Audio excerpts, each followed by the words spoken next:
قیامت سے پہلے کچھ عظیم واقعات اور بھی ہوں گے، تو ہم براہ راست یہ کہ قیامت کے واقعات کے اوپر جاتے، برزخی زندگی کے بعد ایک واقعہ ایک اور پیش آئے گا جس میں ہم مرنے کے بعد بھی شریک ہو جائیں گے۔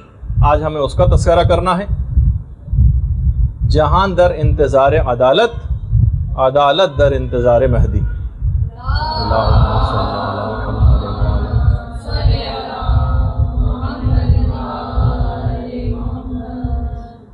دنیا کو ہے جس مہدی برحق کی ضرورت، ہے جس کی نگاہ زلزلہ عالم افکار۔ علامہ اقبال بھی کہہ کے گئے، اور کبھی جس کو لوگ کسی اور طور پر سمجھتے ہیں وہ خود امام ہی کے لیے وہ شعر ہے کہ کبھی ہے حقیقت منتظر نظر آ لباس مجاز میں، کہ ہزاروں سجدے تڑپ رہے ہیں میری جبین نیاز میں۔ امام زمانہ کے لیے شعر کہا علامہ اقبال نے۔ زمانہ بہت تیزی کے ساتھ امام کے ظہور کبریٰ کی طرف بڑھ رہا ہے۔ اکثر علماء کے نزدیک تو امام کا ظہور صغریٰ ہو چکا ہے، اور امام کچھ لوگوں کے لیے ظاہر ہو چکے ہیں، اور جس کی ہم تفصیل میں تو ابھی نہیں جائیں گے۔ دیکھیے بعض اوقات ایسا ہوتا تھا کہ ایک زمانہ تھا کہ 50 سال، 60 سال، 70 سال گزر جاتے تھے، اور امام زمانہ کے ظہور کی کوئی ایک مشکل سے نشانی پوری ہوتی تھی۔ پچھلے 6 ماہ سے 8 ماہ کے عرصے میں ظہور کی 70 سے زائد نشانیاں پوری ہوئیں۔ اس پچھلے جن علماء نے کام کیا اس موضوع پر، وہ فرماتے ہیں اس پچھلے 6 سے 8 مہینے کے اندر 70 سے زائد نشانیاں پوری ہوئی ہیں ظہور کی۔ لیکن علماء کا یہ کہنا کہ اگر ہم ان نشانیوں کو ہی بتانے بیٹھیں تو عام طور پر اس ایک زمانے میں بہت بتائی بھی گئی ہیں اور بتائی جانی بھی چاہیے، کوئی ایسی برائی کی بات تو نہیں۔ البتہ کچھ علماء کا یہ بھی کہنا ہے کہ لوگوں کو فقط نشانیاں اور علامتیں بتاتے رہنا یہ گویا ان کو زہر دینے کے مترادف ہے۔ لوگ بیٹھتے ہیں کاغذ اور قلم لے کے کہ ابھی تو فلاں فلاں نشانیاں پوری ہونے باقی ہیں، لیکن اب تو جو بن رہی ہے شاید ہی سوائے چند ایک حتمی علامات کے تقریباً ساری علامتیں پوری ہو چکی ہیں۔ صرف 6-7 حتمی علامتیں باقی رہ گئی ہیں جو ظہور سے کچھ ہی عرصے پہلے ظاہر ہوں گی، ابھی جن کا تذکرہ ہم کرنے بھی والے ہیں۔ تو علماء کہتے ہیں کہ زہر دینے کے مترادف ہے اس بات کو، لوگوں کو علامتیں بتانا۔ لوگ یہ سوچتے ہیں کہ ابھی تو امام کے آنے میں بہت ٹائم، اور غفلت کا شکار ہو جاتے ہیں۔ اور جو شخص یہ سمجھ کے بیٹھے کہ نہیں امام کے ظہور کی علامتیں پوری ہو چکی، امام کبھی بھی ظہور کر سکتے ہیں، اور وہ ہر وقت تیار ہو کے اس کو بیٹھنا چاہیے۔ امام کے ظہور کے سلسلے میں تیاری کیا کریں یہ ہمارا موضوع نہیں، کتنا اہم موضوع ہے، لیکن کیونکہ ہمیں براہ راست اس پہ گفتگو نہیں کرنا بلکہ کچھ حالات کا تذکرہ کرنا ہے جو برزخی زندگی میں ہمارے ساتھ بھی پیش آئیں گے۔ اور اگر ہمارا انتقال ہو گیا اور امام کا ظہور بعد میں ہوا، اور پھر اس کے بعد ایک پورا ایک طویل دورانیہ ہوگا قیامت سے پہلے، اور اس کے کچھ واقعات کا تذکرہ کرنا مقصود ہے۔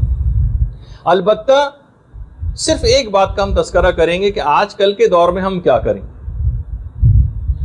امام نے جو شیخ مفید کو ایک خط لکھا تھا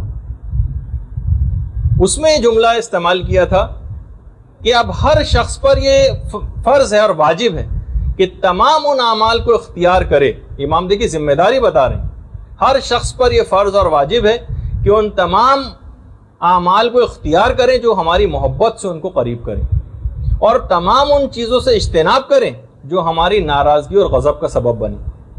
ہمارا ظہور اچانک ہوگا، امام کے جملے، توبہ کا اس وقت کوئی امکان نہ ہوگا، اور کوئی ندامت تم کو فائدہ نہ دے گی۔ تو بہرحال جب مراجع سے پوچھا گیا، آیت اللہ بہجت سے پوچھا گیا، آیت اللہ سیستانی سے پوچھا گیا ریٹن فتاوی کہ ہم ان کی غیبت میں کیا کریں، سب مراجع نے کہا کہ واجبات و حرام پر سختی کے ساتھ کاربند ہو جائیے، گناہوں کو مکمل طور پر چھوڑیے اور واجبات کے اوپر مکمل طور پر عمل کرنا شروع کر دیں۔ یہ آج کل کے دور کی سب سے بڑی ذمہ داری ہے۔ امام کے بارے میں چند ایک باتیں بیان کر کے تھوڑا سا امام کا، کیونکہ اتنا تفصیلی موضوع ہے اور ایک میں ہم کیسے اس کو مکمل کریں گے، میں صرف چند ایک مختصر طور پر امام کی بات بیان کرتے ہوئے اور پھر ان واقعات کی طرف آ جاؤں گا جو برزخی زندگی میں پیش آئیں گے ہمارے مرنے کے بعد، اور پھر ایک سیریز ہوگی واقعات کی جو قیامت تک چلے گی، ان کا بھی ایک تذکرہ ہوگا۔ تو دیکھیے سب سے پہلی بات تو یہ ہے کہ اب میں جو بات بیان کرنے جا رہا ہوں اس کا اطلاق فی الحال نہیں ہوگا آپ لوگوں کے پاس، کہ امام کے سلسلے میں ایک حکم یہ ہے کہ جب بھی کبھی امام کا نام لیا جاتا ہے تو علماء نے کہا کہ اس وقت ادب اور اس کا تقاضا یہ ہے احترام کا کہ امام کا نام سنتے ہی کھڑے ہو جائے. اچھا اس چیز کا رواج خود ائمہ معصومین نے خود اس چیز کو رواج دیا تھا. 8ویں امام کے سامنے جب اللہم صلی علی محمد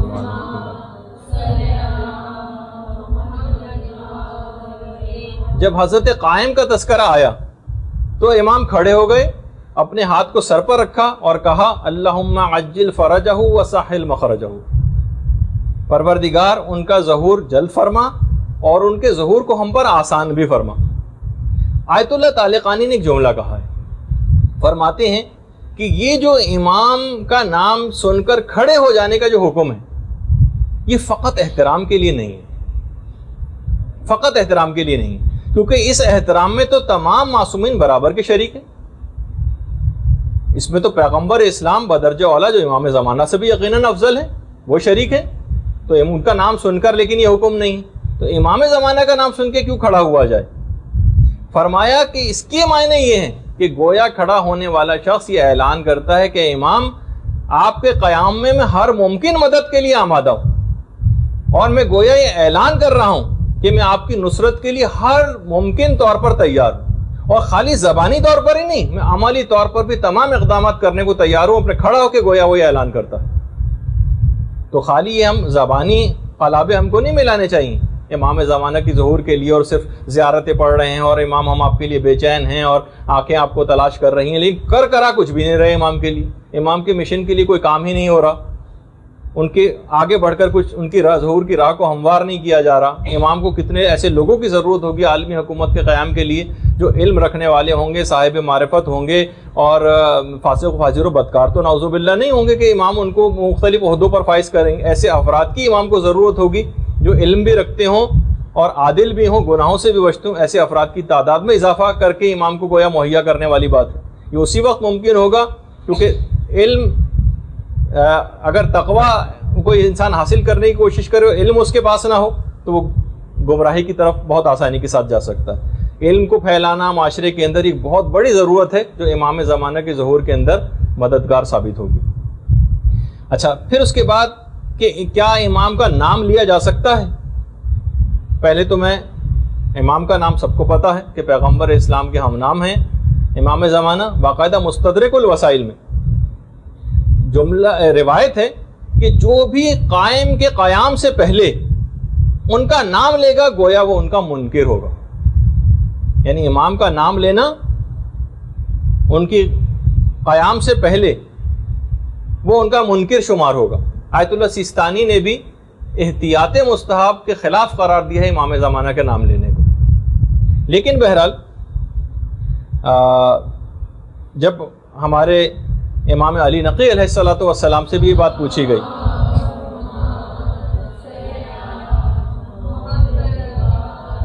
کہ مولا پھر اس کو کس نام سے ہم مخاطب کریں, تو فرمایا کہ تم انہیں حجت آل محمد کہہ دیا کرو. اور باقاعدہ امام کی خود اپنی ایک توقیع کے اندر جو مکتوب لکھے ہوئے آتے تھے امام کی طرف سے تحریری ہدایت نامے, اس میں یہ بات تھی کہ ملعون ہے وہ شخص جو لوگوں کی محفلوں میں ہمارا نام لیتا ہے. اچھا کچھ روایات میں اتنی سختی آئی ہے کہ امام کا نام نہ لیا جائے, کچھ روایتوں میں جواز کا تذکرہ بھی آیا ہے, یعنی جائز ہے امام کا نام لینا. اب اگر حرمت اور جواز کی روایتوں کو جمع کیا جائے تو نتیجہ علماء نے نکالا کہ مقام تقیہ میں امام کا نام لینا یہ جائز نہیں. شیخ حر عاملی نے وسائل الشیعہ کے اندر کہا, فرماتے ہیں کہ اگر کیونکہ ہمارا دور اس طرح کا دور ہے کہ اس میں اب ویسا تقیہ نہیں رہا جیسے کہ پہلے زمانے میں ہوا کرتا تھا, تو اب امام کا نام لینے کی اجازت ہے. جب یہ تمام علماء موجودہ علماء کہتے ہیں امام کا نام آج کل کے دور میں لینے کی کوئی ممانعت نہیں ہے. اچھا پھر کیا امام کسی کو دکھائی دیتے ہیں؟ تو دیکھیے کبھی کبھار ائمہ کی زندگی میں ملتا ہے اور خود پیغمبر اسلام کی زندگی میں بھی ملتا ہے کہ اکثر پیغمبر لوگوں کی نگاہوں سے غائب ہو جاتے تھے.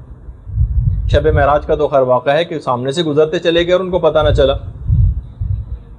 ظہور جو امام کا جب غیبت صغرا کا دور تھا اس وقت کچھ لوگوں کو امام کا مقام معلوم تھا کہ امام کہاں ہے, لیکن وہ امام کے جسم کو نہیں دیکھ پاتے تھے. کچھ روایتوں میں ہے کہ نہ مکان کا پتہ تھا اور نہ ان کے جسم کو کوئی دیکھ پاتا تھا. اور یہ جو ایک دماغ میں تصور ہے کہ جو نوابین اربعہ تھے, جو 4 امام کے جو نائبین گزرے ہیں, ان کو امام کی جگہ کا تو پتہ تھا کہ امام کی رہائش گاہ کہاں ہے, لیکن وہ بھی امام کو دیکھ نہیں پاتے تھے. امام زمانہ کے متعلق جب یہ بات ہے کہ امام پیدائش کے دن سے غیبت میں. اچھا, بعض اوقات دیکھیے یہ بھی ہوتا ہے, اور یہ جیسے کہ آج کل ہے بھی, کہ غیبت کبریٰ میں امام کا جسم بھی غائب ہے, نہ ان کی جگہ کا کسی کو پتہ ہے, نہ امام کو کوئی دیکھ پاتا ہے. البتہ کبھی کبھار امام خود کچھ مخصوص لوگوں کو اپنا دیدار کرا دیتے ہیں, البتہ وہ پھر بھی ان کو پہچان نہیں پاتے. خود چھٹے امام یہ جملہ ارشاد فرماتے ہیں کہ قائم کی جو غیبت ہوگی نا, وہ حضرت یوسف کی غیبت کی طرح سے ہوگی. یعنی دوسرے الفاظ میں اصحاب کہف کی غیبت کی طرح سے نہیں ہے کہ اصحاب کہف تو بس غائب ہو گئے, غار میں چلے گئے, بیرون دنیا سے ان کا کوئی رابطہ ہی نہیں. کہا کہ حضرت یوسف کی غیبت کی طرح سے حضرت قائم کی غیبت ہے, کہ اتنے عرصہ سالوں ساتھ رہنے کے باوجود بھی حضرت یوسف کے بھائی جب حضرت یوسف سے ملے تھے تو ان کو پہچان نہ پائے تھے, اگرچہ حضرت یوسف سامنے ہی موجود تھے. کچھ پتہ نہیں کہ امام زمانہ لوگوں سے ملتے ہوں, ان کے ساتھ رہتے ہوں, لیکن ان کو پتہ ہی نہیں چل پاتا کہ یہ ہے امام زمانہ.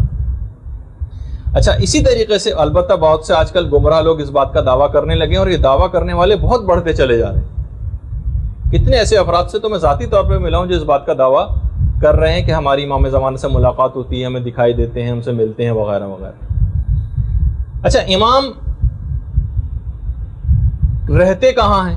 میں چند ایک صرف باتوں کا تذکرہ کر کے پھر اس کے اوپر آ جاؤں گا اپنے موضوع پر. دیکھیے, غیبت کبریٰ میں امام کے رہنے کی کوئی خاص مخصوص جگہ نہیں. امام کسی بھی شہر میں یا علاقے میں مستقل رہائش اختیار نہیں کرتے, اور امام نسبتاً غیر معروف رہ کر زندگی کو بسر کرتے ہیں. البتہ چند جگہ تو مسلم ہے کہ جہاں پر امام زمانہ پہنچے ہیں, پہنچتے ہیں, جاتے ہیں. مکے میں, مدینے میں, نجف میں, کوفہ میں, کربلا میں, سامرہ میں, کاظمین میں, مشہد میں, قم میں, بغداد میں. یہ تو امام زمانہ لازمی طور پر ان جگہوں پر تو جاتے رہے ہیں, اور انشاءاللہ جاتے رہتے ہیں, جاتے رہیں گے. البتہ کچھ امام کی ذرا مخصوص نشست گاہیں بھی ہیں. مسجد جمکران ہے, مسجد کوفہ ہے, نجف کا جو وادی السلام ہے اس میں جو مقام صاحب الامر ہے وہ امام کی مخصوص نشست گاہوں میں سے ہے. اس طرح حلہ میں مقام صاحب الامر ہے, وہ ہے. اچھا, ایک چیز اور اس میں بتا دی جائے, لوگوں کے دماغ میں ایک سوال ابھرتا ہے کہ آخر امام جو ایک زندگی بسر کرتے ہیں تو امام کی جو ضروریات ہیں یہ کہاں سے, اور امام کے جو اخراجات ہوتے ہوں گے وہ کہاں سے پورے ہوتے ہیں؟ کیا امام ایک عام انسان کی طرح سے اپنی ضروریات کو پورا کرتے ہیں, دنیاوی ذرائع اختیار کرتے ہیں, یا خدا کی طرف سے الگ سے معجزانہ طور پر کوئی سہولت ان کو حاصل؟ تو علماء نے کہا کہ ممکن ہے کہ دونوں طرح سے ہو. امام بالکل ایک عام طور پر ہی اس دنیا میں زندگی بسر کرتے ہوں, اور یہ بھی ممکن ہے کہ حضرت مریم کی طرح سے غیب سے ان کو بھی اس طرح سے رزق ملتا ہو, تو کیا تعجب کی بات ہے. البتہ امام کی رہائش گاہ کے متعلق جزیرے خضرہ والی روایت جو ہے, جس کو لوگ آج کل برمودا ٹرائنگل کو قرار دیتے ہیں, وہ بالکل ایک افسانہ اور من گھڑت چیز ہے. تمام علماء نے لکھا کہ یہ بالکل افسانہ ہے, اور جزیرے خضرہ والی جو روایت ہے وہ سند اور متن کے لحاظ سے بالکل ہی قابل اعتنا نہیں. اچھا, پھر ایک سوال ہے کہ کیا امام کے بیوی اور بچے ہیں؟ اچھا, کچھ روایات ایسی ہیں کہ جس سے یہ پتہ چلتا ہے کہ امام عائلی زندگی گزار رہے ہیں, لیکن اور اس میں یہ بھی ہے کہ امام کے بیوی اور بچے ہیں, لیکن جو صحیح ترین روایات ہیں اس میں یہ ہے کہ امام کی کوئی اولاد نہیں ہے, اور اگر ہے بھی بالفرض اگر ہو بھی تو بھی خود امام کی ان اولادوں کو بھی یہ بات پتہ نہیں کہ ہم امام کی اولاد ہیں, کیونکہ طول عمر امام زمانہ کا معجزہ ہے, ان کی اولاد کا معجزہ نہیں. ان کے ازواج اگر ان کی زوجہ کوئی ہوں ان کا معجزہ نہیں. تو بہرحال کچھ علماء کا یہ بھی کہنا ہے, کہا کہ زیادہ تر جو صحیح ترین روایت ہے کہ امام کے ہاں کوئی اولاد نہیں. اچھا کچھ روایتوں میں یہ پتہ چلتا ہے کہ ان کے ہاں اولاد ہے، بلکہ ایک کتاب لکھی بھی گئی ہے امام زمانہ کے بیٹوں کے حالات پر، میرے پاس بھی فارسی میں ہے، البتہ یہ کہ بہرحال علماء نے کہا کہ جو روایات اس سلسلے میں ہیں وہ اتنی صحیح نہیں ہیں، کہ کوئی صحیح ترین اوتھینٹک روایات کے اندر امام کی اولادوں کا کوئی تذکرہ نہیں۔ شیخ طوسی نے کتاب الغیبت میں مفضل ابن عمر سے چھٹے امام سے روایت ایک نقل کی۔ امام فرماتے ہیں کہ امام زمانہ کی رہائش کا نہ ان کے فرزندوں کو وہ علم ہے اور نہ کسی اور کو۔ اس سے تو یہ پتہ چلتا ہے کہ امام کے فرزند بھی ہیں، لیکن چھٹے امامی کی ایک اور روایت ہے۔ امام فرماتے ہیں کہ امام وہ ہوتا ہے جس کا کوئی بیٹا ہو، سوائے اس کے کہ جس کے بعد امام حسین اپنی قبر سے تشریف لے کر آئیں گے، زمان رجت کی طرف اشارہ، بس اس کے ہاں کوئی بیٹا نہیں ہوگا، یعنی اس کے ہاں کوئی اولاد نہیں ہوگی۔ روایت میں تو خیر بیٹے کا لفظ ہے، لیکن عام طور پر اولاد کے معنوں میں بھی استعمال ہوتا ہے کہ ہر امام کا کوئی بیٹا ہوتا ہے سوائے اس کے کہ جس کے لیے ہمارے جد قبر سے اٹھ کر تشریف لائیں گے، بس اس کے ہاں کوئی بیٹا نہیں ہوگا۔ جب آٹھویں امام نے اس روایت کو ذکر کیا تو علی ابن حمزہ ایک راوی تھی جو وہاں پہ بیٹھے ہوئے تھے، کہنے لگے میں قربان جاؤں امام آپ کے دادا کے سامنے بھی جب ایسا ہی ذکر ہوا تھا تو انہوں نے بھی اس بات کی تائید کی تھی۔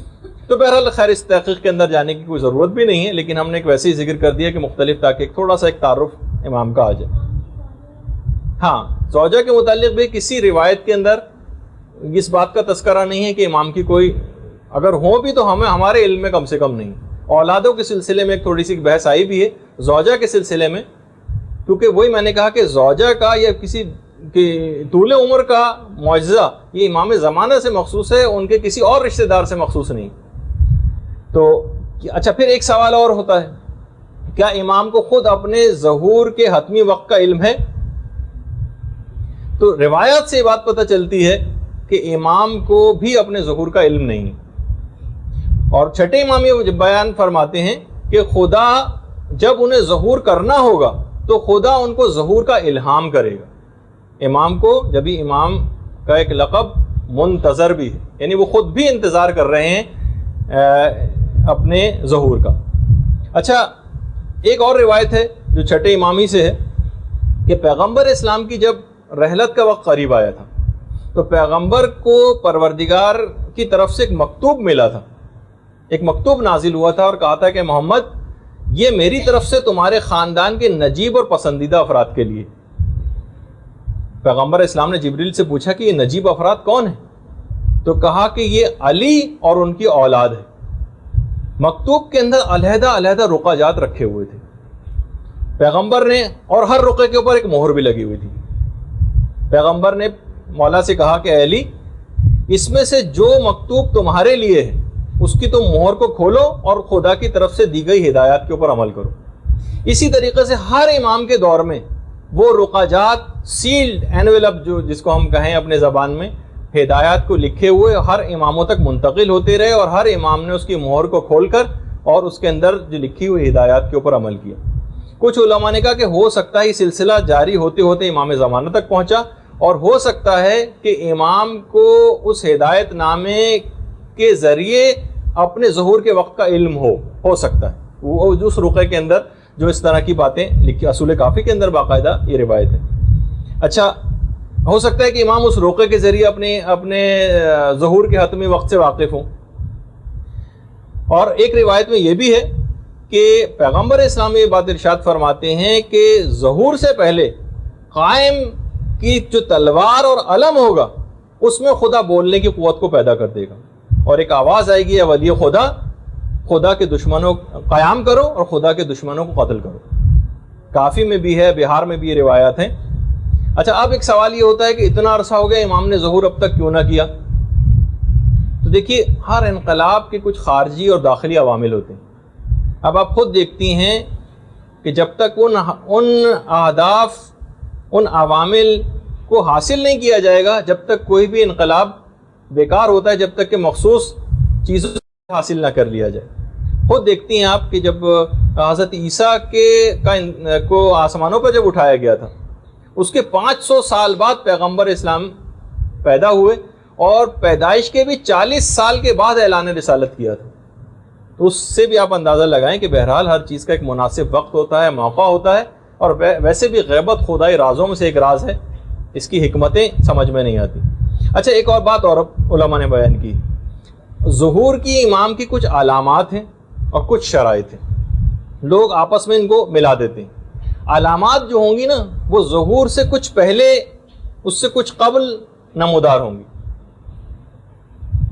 اچھا، جبکہ ظہور سے براہ راست ربط ہے شرائط کا، علامات الگ ہیں، امام کے ظہور کی شرائط الگ ہیں۔ علامات ضروری نہیں کہ بیک وقت ظاہر ہوں، سالہ سال سے پوری ہوتی چلی جا رہی ہیں علامات، اور کچھ آخری وقت سے مخصوص ہیں۔ ہو سکتا ہے کہ ایک ہی وقت میں بہت ساری علامات، جیسے کہ پچھلے 6 مہینے میں 70 سے زیادہ علامات پوری ہوئی، چند ایک کا تذکرہ آگے چل کے شاید آئے بھی۔ تو اور اسی طریقے سے جو علامات ہوں گی وہ پہلے نمودار ہوں گی اور جلد ختم ہو جائیں گی، جبکہ شرائط ظہور سے کچھ عرصے پہلے ہوں گی اور یہ پھر مستقل رہیں گی۔ اچھا، باقاعدہ ایک پاکستانی زائر چند سال پہلے مشہد میں ان کی خود امام زمانہ سے ملاقات ہوئی تھی، ایک پاکستانی زائر کی۔ امام سے ایک سوال پوچھا تھا انہوں نے، مولا یہ بتائیے کہ ہم تو آپ کو بہت زیادہ یاد کرتے ہیں، کیا آپ بھی ہمیں یاد کرتے ہیں؟ امام نے ایک جملہ کہا، اوسی بعدد، زائر کی سمجھ میں نہیں آیا، اور علماء کے پاس گیا وہ زائر اور ان کے سامنے جملہ رکھا، تو علماء نے پھر اس کا صحیح طور پر ترجمہ کر کے بتایا کہ اس کے معنی یہ ہیں۔ امام فرماتے ہیں کہ ہم کو وصیت کی گئی ہے بے عدد کہ تم میں سے ایک ایک کو یاد رکھے، انڈیویجول 1 by 1 کو ہم یاد رکھتے ہیں، ہمیں باقاعدہ وصیت ہے اس بات کی۔ تو بہرحال یہ امام کی اتنی حد تک آ گئی، یعنی امام اتنے زیادہ کنسرن ہے کہ 1 by 1 جتنی خواتین یہاں پہ بیٹھی ہوئی ہیں، امام ان سے مکمل طور پر ان کے حالات سے واقفیت رکھتے ہیں، ان کو یاد کرتے ہیں۔ اچھا، امام سے پہلے چند چیزوں کے متعلق اور بیان کر دیا جائے، پھر ہم فوراً بعد اس کے اوپر آ جائیں گے اپنے موضوع پر۔ سب سے پہلے تو ایک سفیانی کا خروج ہوگا۔ کچھ علماء نے کہا کہ اصل میں سفیانی ایک کردار کا نام ہے، یہ کسی کوئی فرد واحد پر منحصر نہیں۔ خود چوتھے امام کی ایک اصل میں ایک حدیث ہے جو اس سلسلے میں دلیل کے طور پر بھی پیش کی جاتی ہے کہ سفیانی کا جو خروج ہوگا نا وہ بالکل حتمی ہوگا، اتنا اور بتا دوں۔ اور امام نے فرمایا کہ ہر قیام کرنے والے کے مقابلے میں ایک سفیانی ہوتا ہے۔ اس لحاظ سے تو یہ کسی کیریکٹر کا ایک نام ہوا۔ بہار کے اندر بھی روایت ہے چوتھے امام کی کہ ہر حق کے لیے قیام جو کرتا ہے اس کے لیے ایک سفیانی ہر زمانے میں۔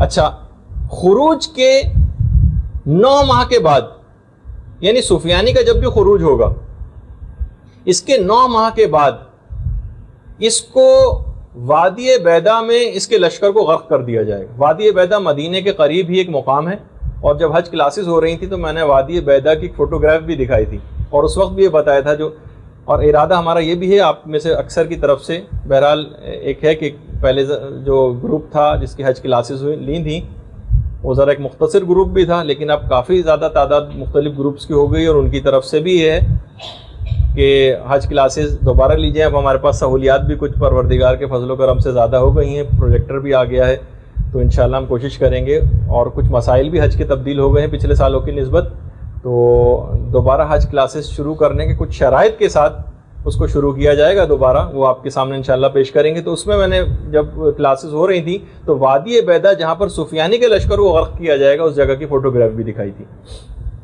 اچھا، کچھ تو اچھا یہ جو ہے نا، یہ امام وادی بیدا کا زمین میں دھس جانا اور سفیانی کے لشکر کا یہ حتمی علامات میں سے ایک ہے امام کے ظہور کی۔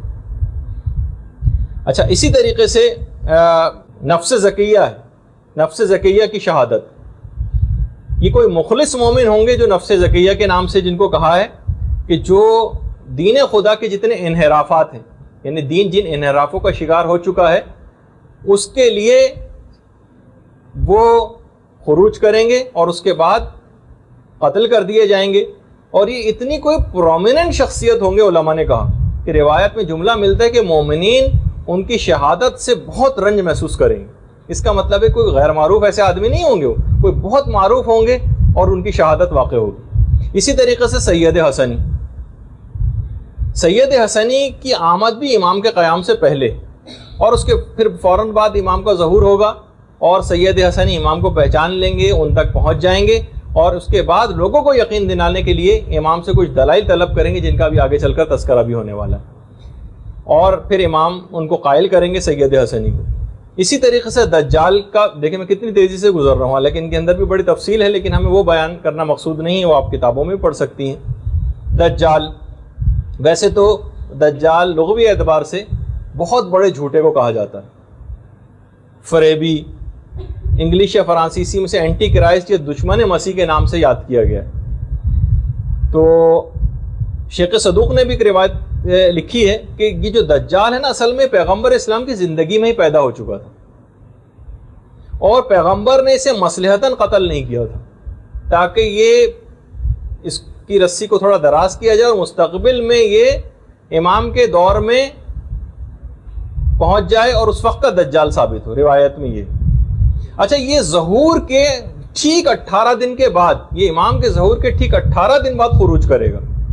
دیکھیے بعض یہ میں اور بتا دوں کہ اگر میں ظہور دجال کہوں تو وہ بھی صحیح ہم، لیکن امام کے منسوب ہونے کی وجہ سے ظہور کے لفظ کو ذرا ہم نے بہت متبرک سمجھا ہے اور کوئی حرج بھی نہیں ہے اس کے اندر، لیکن خروج عام طور پر ان لوگوں کے لیے استعمال ہوتا ہے، سفیانی کے لیے، دجال کے لیے، اور امام کے لیے ظہور کا لفظ استعمال ہوتا ہے۔ لیکن اگر ظہور دجال کا بھی لفظ کہیں کہ آپ پڑھ لیں تو وہ بھی کوئی غلط لفظ نہیں۔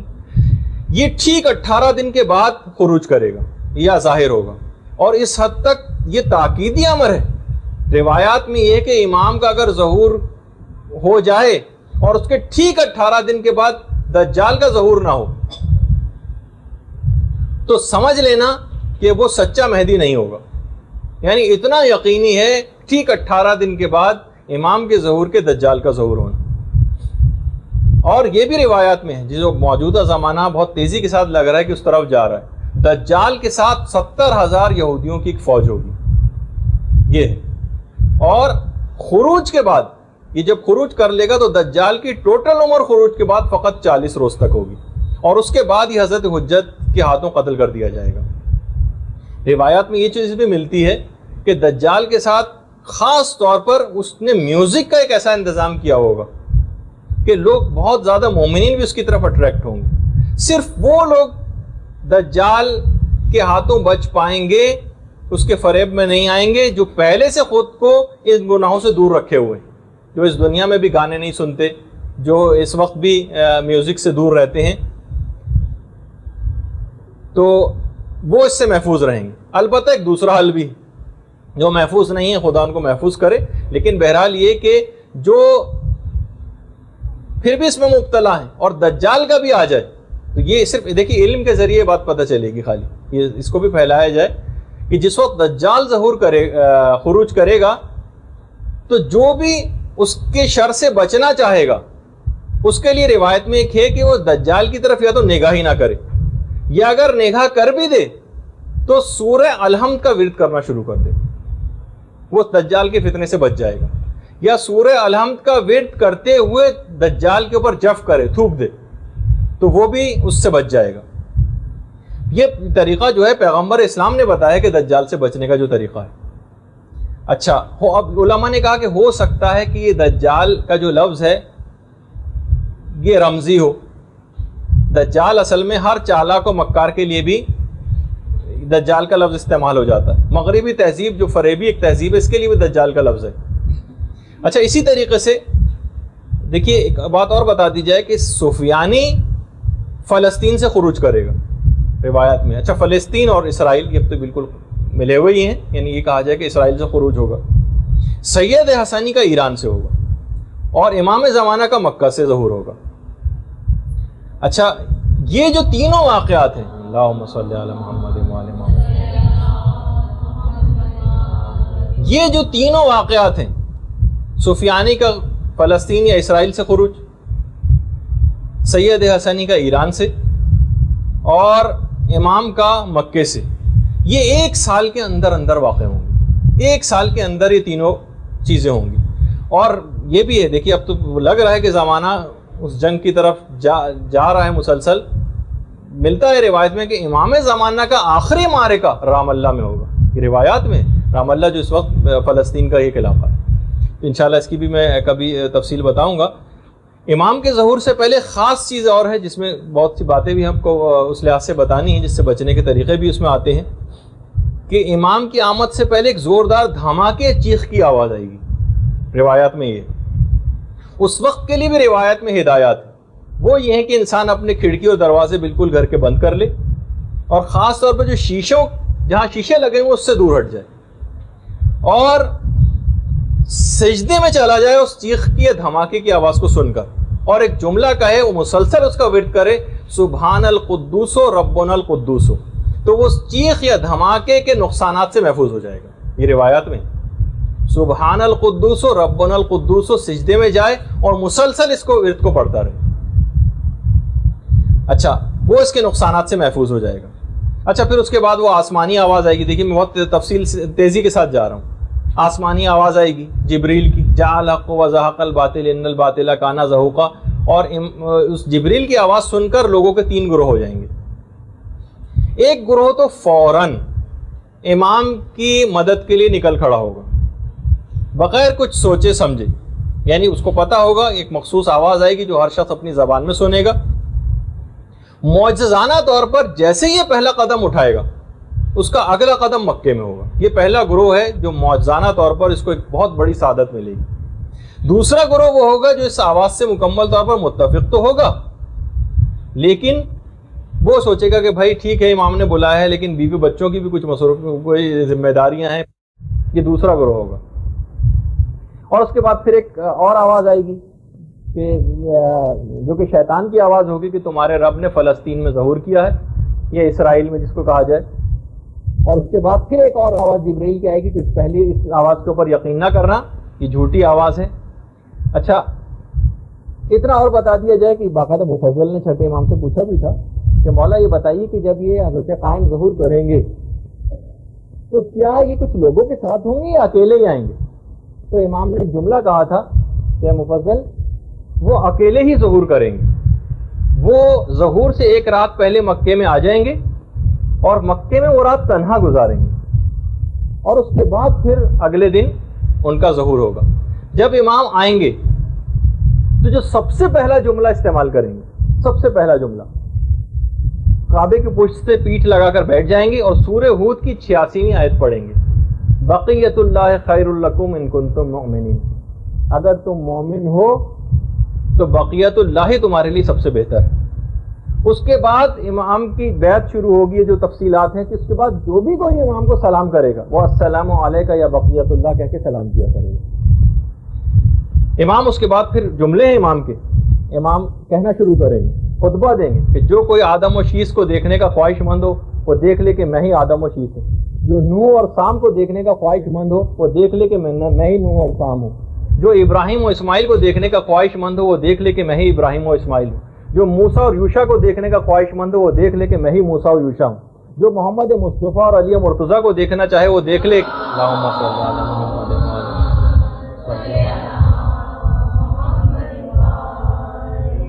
وہ دیکھ لے کہ میں ہی محمد مصطفیٰ علی مرتضیٰ ہوں، جو حسن و حسین کو دیکھنا چاہے وہ دیکھ لے کہ میں ہی حسن و حسین ہوں، جو اولاد حسین کے ائمہ کو دیکھنے کا خواہش مند ہو تو دیکھ لے کہ وہ دیکھ لے کہ میں ہی اس نسل پاک کے معصومین کا خلاصہ ہوں.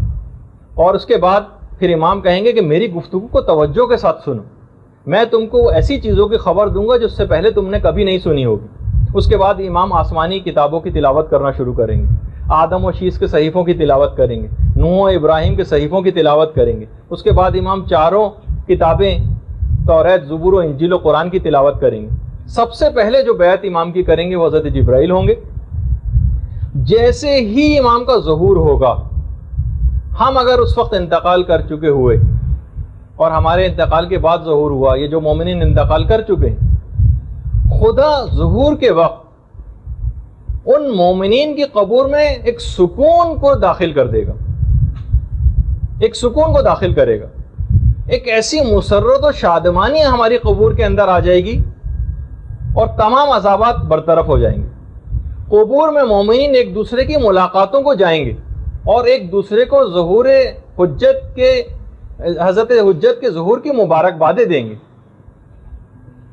اس کے بعد یہاں تو یہ ہو رہا ہوگا قبروں میں، ادھر سید حسنی امام کے پاس پہنچ جائیں گے اور کہیں گے کہ اگر آپ امام مہدی ہیں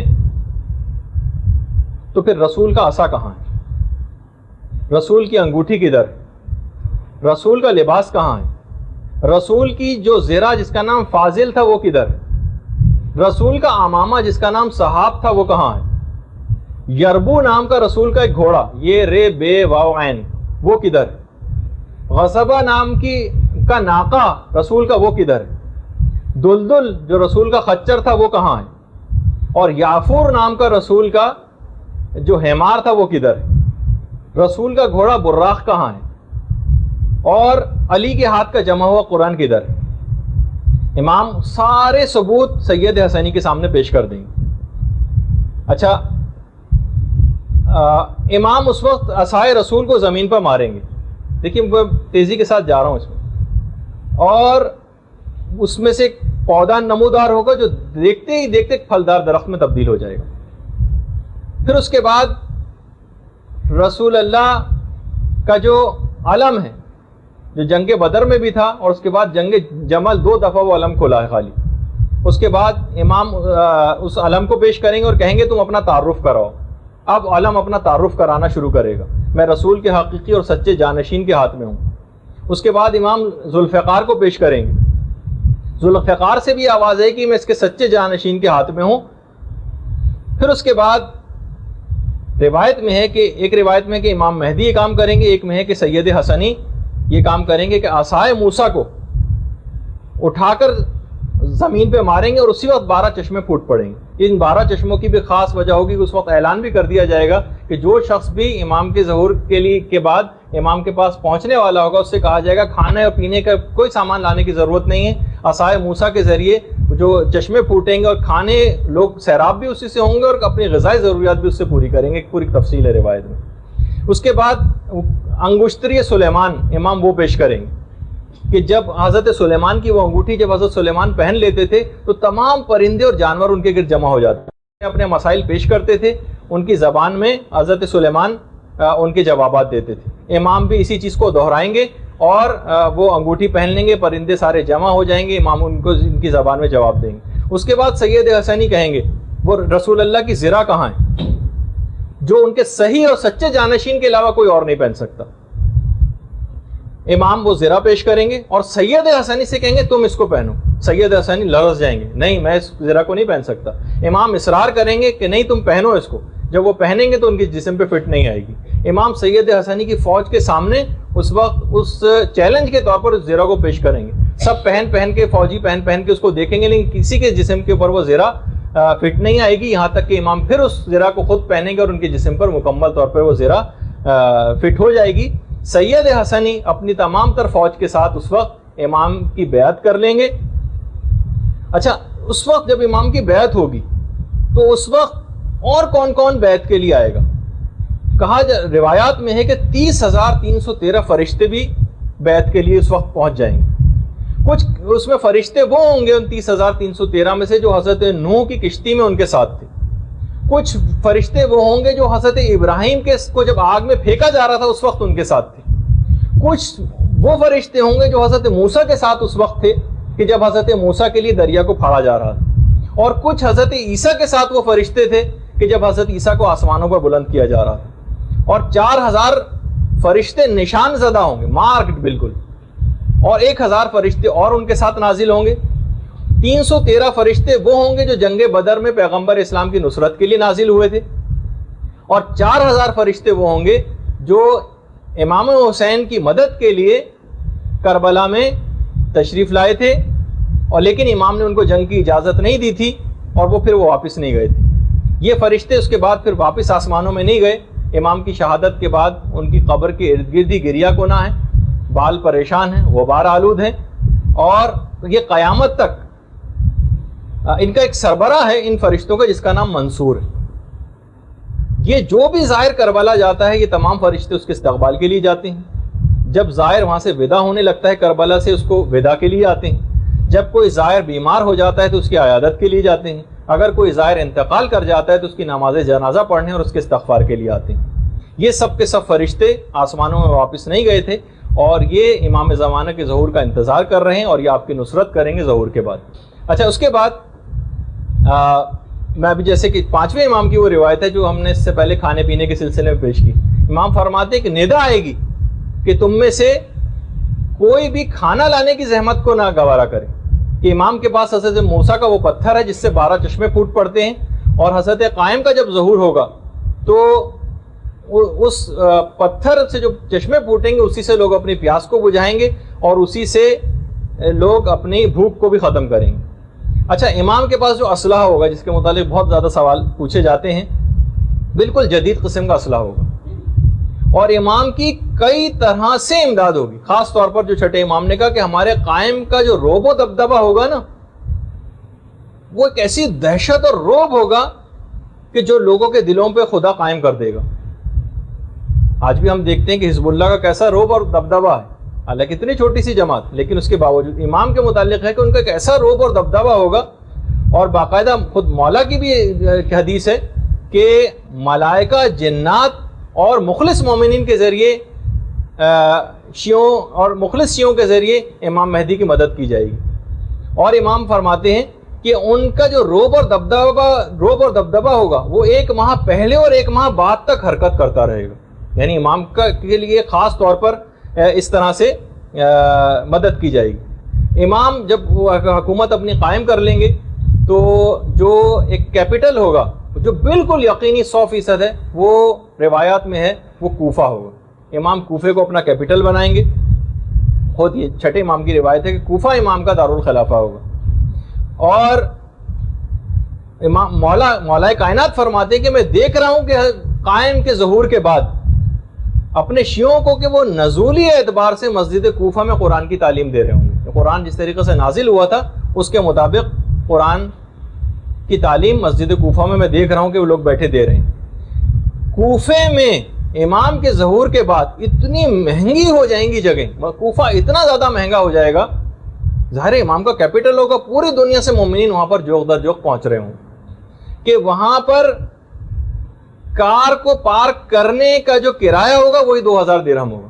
یہ تو میں نے اپنے الفاظ میں کہا, ورنہ روایت میں جملہ یہ ہے کہ ایک بھیڑ کے بیٹھنے کی جگہ 2000 درہم ہوگی. اتنا زیادہ کوفہ مہنگا ہو جائے گا. فرشتوں کی فوجیں کوفے آ رہی ہوں گی اور جا رہی ہوں گی. کوفے کی قیمت زمین آسمان سے باتیں کرنے لگے گی. اچھا کوفے کے متعلق یہ ہے کہ اتنی برکات نازل ہوں گی کہ کوفے میں آ کر جو شخص بھی کھڑا ہو کر دعا کرے گا اسے 1000 کے برابر اجر بھی دیا جائے گا. تو اس لحاظ سے بھی امام کا جو دارالخلافہ ہوگا اس کی بھی بہت تفصیل بیان کی گئی.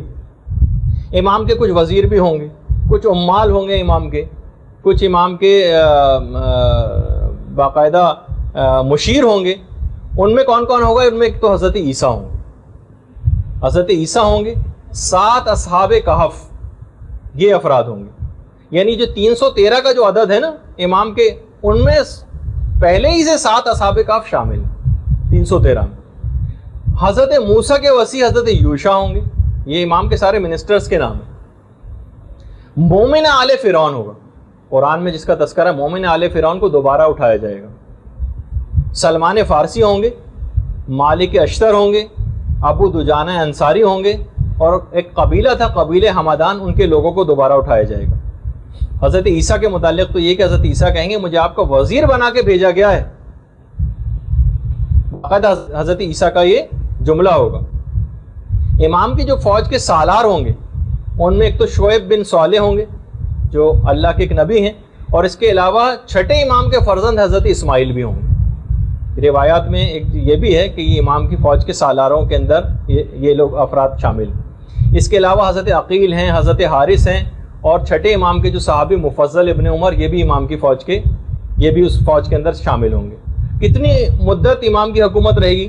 کچھ روایات میں 5 سال کا تذکرہ ہے, کچھ میں 7 سال کا ہے, کچھ میں 9 سال کا ہے, کچھ میں 40 سال کا ہے, اور کچھ میں 19 سال کا بھی ہے, اور کچھ میں 309 سال کا تذکرہ بھی. روایات یہ ہیں کہ شب و روز کا دورانیہ امام زمانے کے ظہور کے بعد تبدیل ہو جائے گا اور 1 سال 10 سال کے برابر ہوگا. اور علماء نے کہا کہ یہ جو امام زمانہ کی جو دور حکومت کی جو مدت ہے اس میں جو اختلاف روایات ہے 5, 7, 9, 19, 40 اور 309 یہ اصل میں ہو سکتا، اس میں جمع بھی ممکن ہے. یعنی مقصد یہ ہے کہ ہو سکتا ہے کہ امام کو تشکیل حکومت کرتے کرتے 5, 7 یا 9 سال لگ جائیں، اور ہو سکتا ہے کہ امام 40 سال میں اپنے اقتدار کو مضبوط کریں، کیونکہ پوری دنیا میں اقتدار کو قائم کرنا ہے جس میں عرصہ درکار ہوگا. اور اس 40 سال کے دور میں جب اقتدار ذرا امام کا مضبوط ہو جائے گا تو امام اس کے نتیجے میں پھر 309 سال تک حکومت کریں. اور علماء نے کہا کہ کیونکہ پوری دنیا کے اوپر امام کی حکومت کو قائم ہونا ہے تو اس میں جو کم مدت کی روایات ہیں وہ ذرا غیر حقیقت پسندانہ محسوس ہوتی ہیں. امید یہی ہے کہ شاید اس کے نتیجے میں پھر 309 سال تک امام زمانہ کی حکومت رہے گی.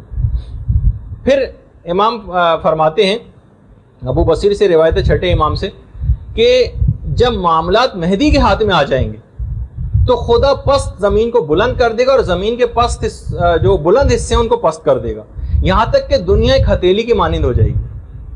اگر امام نے کہا اگر ہتھیلی پہ تمہارے کوئی بال رکھا ہو تو کیا تم اس کو نہیں دیکھ سکتے؟ اس طرح سے لوگ اس کو دیکھیں گے. بہار الانوار کی 52ویں جلد کے اندر یہ روایت ہے. اور آج بھی باقاعدہ ویب سائٹ ہے گوگل ارتھ کے نام سے، آپ چاہیں تو اس حد تک سیٹلائٹ کے ذریعے جو کیمرے لگے ہوئے ہیں وہ اتنے سینسیٹیو ہے کہ آپ اپنے گھر تک کو لوکیٹ کر سکتی ہیں. تھوڑی سی ویب سائٹ پہ ان کی فیس پے کر دیجئے، اس حد تک لوکیٹ کر سکتے ہیں وہ کسی کو بھی، جو عام لوگوں کی دسترس میں کہ کسی بھی جگہ